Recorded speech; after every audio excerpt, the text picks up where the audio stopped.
Assalamualaikum warahmatullahi wabarakatuh. Alhamdulillahilladzi arsala rasulahu bil huda wa dinil haq liyudhhirahu ala dini kullih wa kafa billahi syahida. Asyhadu an la ilaha illallah wa asyhadu anna Muhammadan abduhu wa rasuluhu la nabiyya ba'dah. Amma ba'du.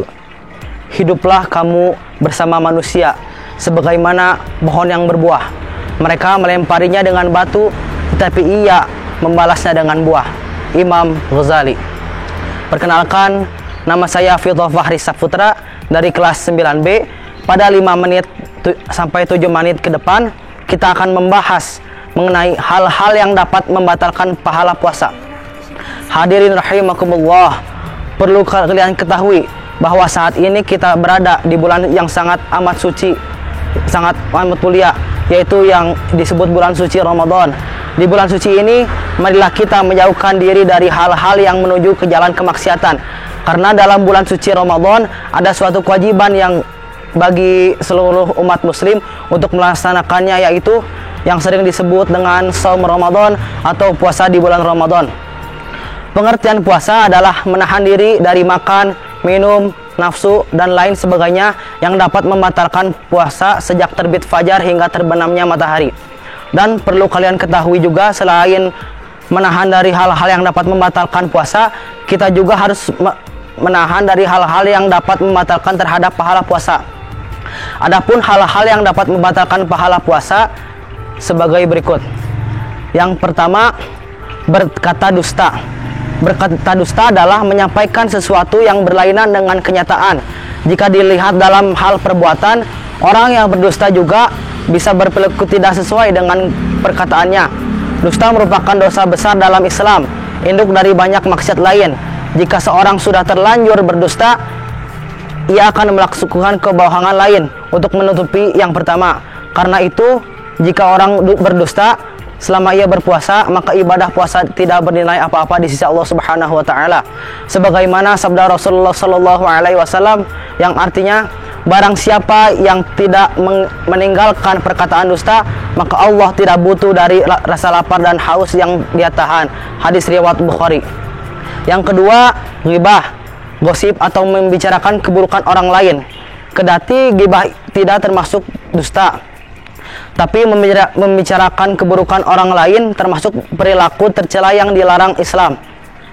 Seseorang yang bergosip atau membicarakan keburukan orang lain dianalogikan seperti memakai bangkai saudaranya sendiri, sebagaimana firman Allah Subhanahu wa taala dalam surah Al-Hujurat ayat 12, jika seorang muslim bergibah sedang ia berpuasa, maka ia hanya memperoleh lapar dan haus saja, tidak ada pahala bagi ibadah puasanya. Hal ini ditegaskan dalam hadis berikut, yang artinya puasa bukan hanya menahan makan dan minum saja, akan tetapi puasa adalah dengan menahan diri dari perkataan sia-sia.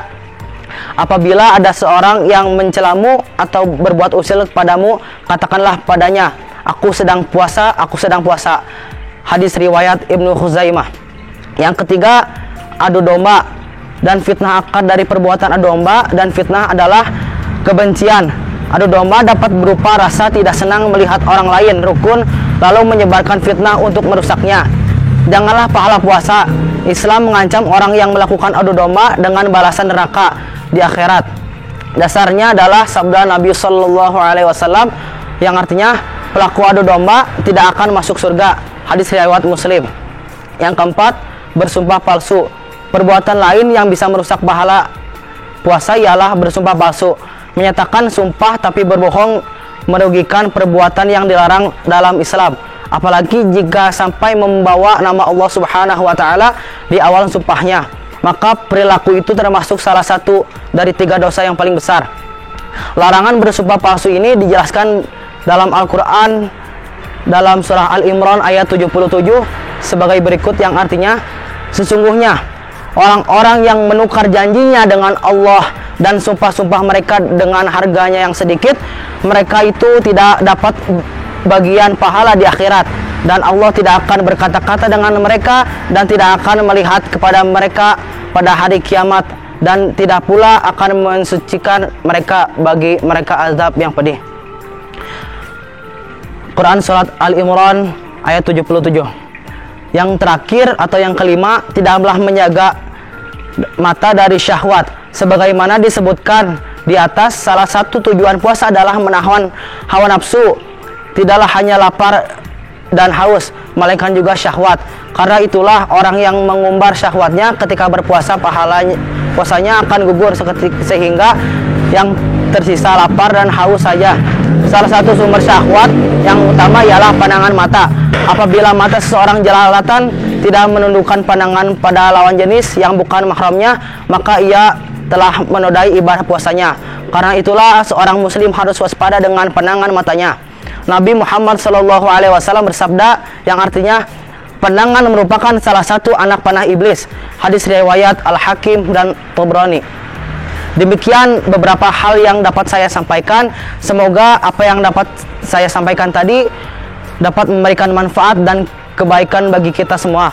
Tentunya kesempurnaan hanya milik Allah Subhanahu wa taala semata. Karena itu saya memohon maaf atas ucapan yang tindakan yang tidak mengenakan bagi para pendengar.